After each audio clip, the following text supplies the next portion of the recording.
Inside the palace is accessed through the front door, where there is an open courtyard Gothic style with a straight 1525 by which you enter the main floor of 1482. There is another staircase leading to the mezzanine of the tower that has a rich coffered polychromatu, with much gold, which calls this stay the Golden Hall, designed by Gines Linares in 1534 and completed by different painters, among them Juan de Juanes. The Golden Hall is passed to a smaller work of Mariano Benlliure. On the main floor we enter under a Gothic arch crowned by a beautiful Renaissance frieze. To the right is installed oratorio, with an altarpiece of 1606, the Fondestald, in which the patrons of the three arms of the kingdom are represented. It is very striking, the front of brocade and a crucifix ribalta.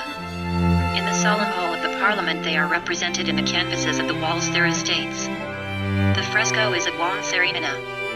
The tiles come from Valencia Grand Socket factories that imitated the tiling of Triana and of Talavera. More important are the roof and the gallery. It was carved in wood by Gines Linares in 1540, and Gaspar Gregori, between 1563 to 1566. In the corridor or Hall of Kings there is an interesting gallery of portraits of the kings of Valencia, from Jaime the Conqueror first to Alfonso XIII. This room is perched on the porch beams creek and overlooks the street nights through their four windows games by thin columns. Construction of stay, begun in 1511, is due to Joan Mongano.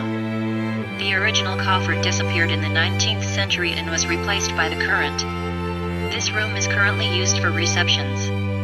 In the other rooms of the palace, the Provincial Council of Valencia retains an extraordinary art collection which contains major works of the most outstanding Valencian artists.